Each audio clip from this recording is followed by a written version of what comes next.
Welcome po ulit sa aking YouTube channel, Quezon Province Realty TV. Okay, it's me again, Miss Geraldine Villarasa.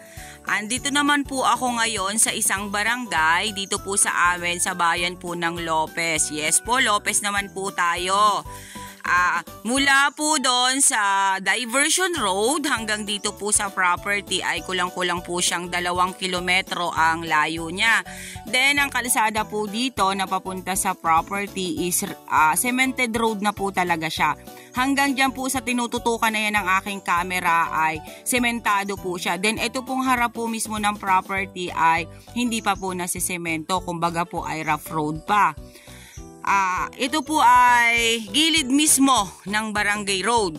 Then, ang lawak po nito ay kulang-kulang po itong 2 hektarya. Ang ibebenta lang po ni seller is yung 1.9 hectare. Then may matitira po doon sa 1.9 hectare na yon na bali 200 square meter. Yun po ibibigay doon sa tenant nila. Kaya ang laki po ng nasa titulo ay 1.9 hectare and 200 square meter. Yung pong 200 square meter ay di yun nga po yung binabanggit ko po sa inyo na sa tenant po nila. Then ang frontage po niya dito sa barangay road is nasa 100 meters dito sa kabilang side na to.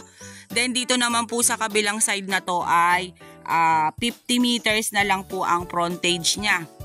Okay po, may babanggitin pa rin po ako sa inyo para transparent po tayo. Ito pong title ng property na to is loss. Pero sa presyo po nila seller na 3.3 million, sagot na po nila yon, yung pa-loss title na yon. May proseso naman po ang sa loss title. Ano po, binabanggit ko po kasi dahil dadating po ang oras may mag-i-inquire sa akin ng property na to. Di syempre po, dito pa lang po sa vlog ko, sa sinasabi ko, alam nyo na po na lost title po siya. Pero don't worry po, ang lost title po ay nagagawan po ng paraan. Yan po ay inihihiring. Then, nakukuha rin po ang second ownership. Okay po, tara po at iikuti na po natin yung 1.9 hectare. Okay po, dito po sa Barangay Road, ayan pong kawayan na yan. Yan po ang boundaries nila dito. Papunta po yan doon. Then yung mga sagingan pong yan ay kasama na po yan sa area. Ito pong side na to, medyo po nag-semi-slope. Ano po? Then ayan, may fruit bearings na po akong nakita. Sampalok po ayon sa side na yon. Then ayan, may antipolo po siya dyan sa side na yan. Then mga saging. Ayan, ang nyog po nito ay more or less po ay nasa 200 ka puno. Then about naman po sa electricity, wala po tayong poproblemahin dahil ayan po, nandito po mismo sa tapat ng property ang poste ng kuryente. Then about naman po sa signal ng cellphone, meron din po tayong signal ng telepono. Ayan, napakarami po niyang saging dito sa gilid. Ayan, napakaganda rin pong pagkakitaan ang saging. Kasi ito po ay ibinibiyahe ng Balintawak at Pangasinan, yung mga saging na yan. Ayan po ang mga nyug po dito sa kabilang side na to ay mga takaran. Ito po yung nasa 100 meters ang frontage dito sa Barangay Road. Ano po? Then ito naman pong 50 meters ang frontage. Ayan, sementado naman po siya pero putol pa rin po siya. Pero ongoing po yung pagsisemento nito. Then ito po sa kabilang side na yun, ayan, may mga ano na nga ang pangalan nito? Tutoy? Guyabano. Sorry po, malilibutin na naman ang inyong lingkod. Ayan, may hardwood na po akong nakita, Jimilina, then mga saging again. Then medyo po dito sa side na to ay patalibis. Ito po, palusong po siya. Itong side na to ng Barangay Road. Ito po yung sa may 50 meters na frontage. Ayan po siya, oh. Yan, napakaganda po ng area. Ayan, ito naman po yung side nung 100 meters frontage. Ayan, ganyan din po. Ayan, meron pong bangkal dun sa side na yon. Then ito po ay medyo tumalibis din po ito. Kumbaga po dito sa kabila, dun sa 50 meters na frontage ay palusong ng konti. Ito naman po ay medyo pataas po siya ng konti. Then ayan, meron pa rin pong fruit bearings dun sa side na yon. Then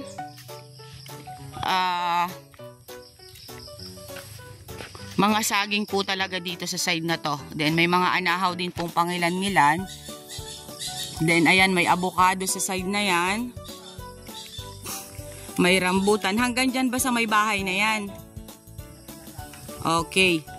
Ang boundaries lang po ng 1.9 hectare ay ito lang po. Kasi ito pong bahay na to ay hindi po yan kasama. Ano po, ayan, may guyabano dito sa side na to. Then ayan, may rambutan sa side na yan. Ayan po siya. Then medyo po nga dyan ay palusong. Ayan, napakaganda po nitong taniman ng mga gulay. Kasi yun po, yung madalas ko po sa inyong binabanggit na ang mga ganyan na talibis ay magandang taniman. Dahil hindi po nai-stack baga yung tubig. Hindi po mabubulok yung puno ng gulay or halaman. Ayan, meron po diyang kalamansi sa side na yan. May daranghita.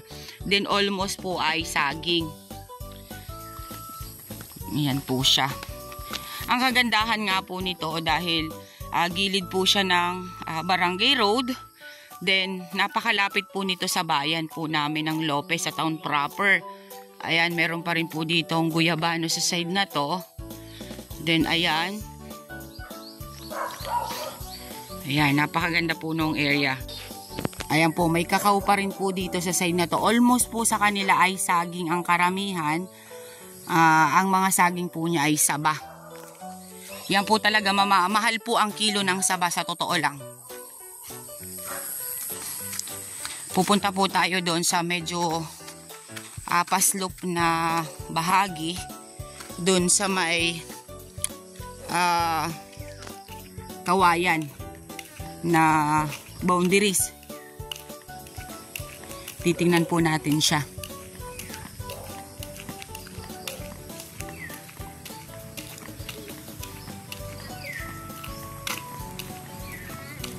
Yun nga po, yung iba nagkakaroon po ng doubt kasi dun sa binanggit ko na lost title.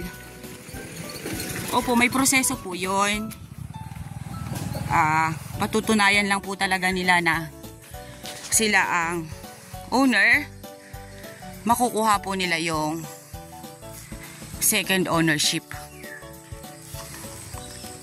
Yun naman po ay dadaanin natin sa legal bago po natin makuha yung second ownership na yon. Yan, mga saging po talaga dito sa side na to. Yan, may mga antipolo.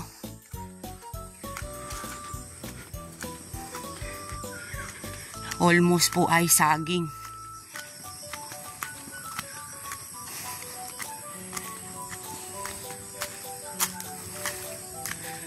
Ayan po. May puno po ng pili dito sa side na to.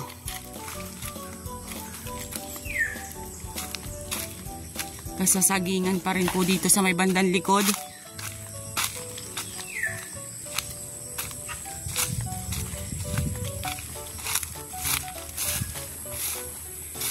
Ayan, dito po sa likod ay flat. At po dito sa may bandang likod na to, yung mga kasasagingan na yan, medyo lang po talaga madamo. Ano po? Then yun naman pong 1.9 hectare. Ayun naman po ay i-relocate natin. Kaya malalaman po natin dito kung hanggang saan po yung mga boundaries. Hindi ko na po iikutan ng camera yung ibang yan.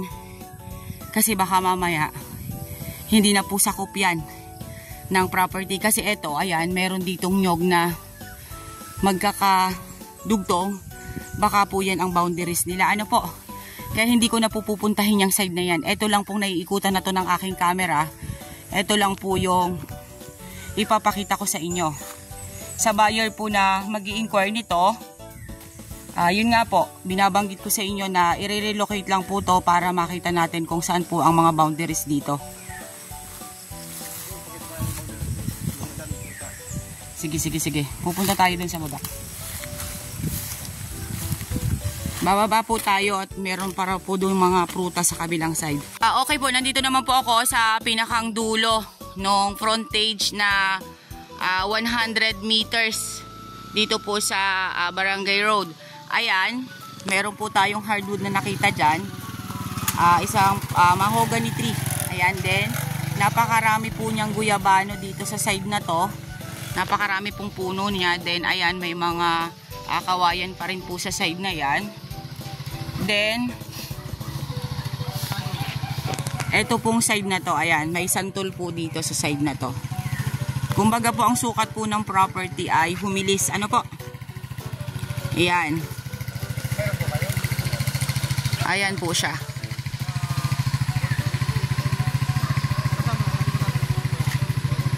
Okay po. Napakaganda po nung area. Ano po? Yun nga po, medyo po magkakaroon yung iba ng doubt kasi nga po, nabanggit ko na po sa inyo na ito ay lost title. Pero yung po ay nagagawa ng paraan. Huwag po kayong mag-alala kasi hindi po ni seller ito ipapull payment sa inyo hanggat hindi po lumalabas yung second owner. Kaya mapag-iipunan pa po kung sakasakali na magustuhan nyo po yung area, mapag-iipunan pa po ninyo siya. Kumbaga po, magda-down tayo ng para dun sa gagastusin dun sa lost title. Yun naman po ay aawasin dun sa presyo nila. Basta po sila ay, sabi nila sa akin, sila ang sasagot ng expenses na yun para po dun sa lost title. Yan, napakaganda po noong area. Yun nga po dun po sa likod ay flat land. Then ayun, napakarami din po doong guyabano talaga sa likod. Then ayun, meron pa rin siyang avocado. Ang dami niya pong avocado.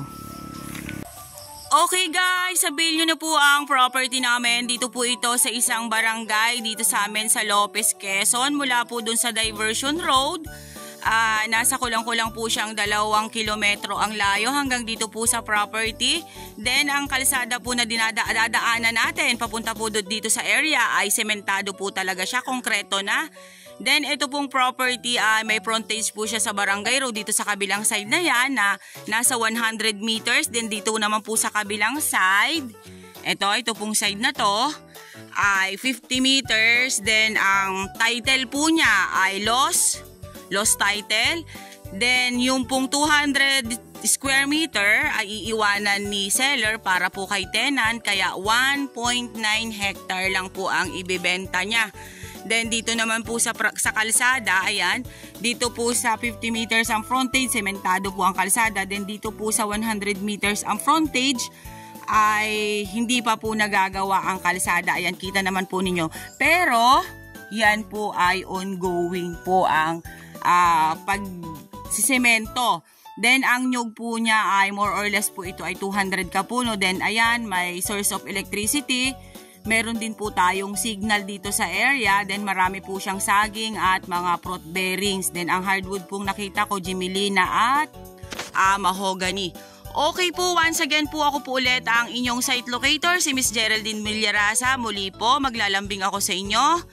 Paki-like and share po ng aking mga vlog and pa-subscribe na rin po ng aking YouTube channel, Quezon Province Realty TV. Okay, thank you for watching.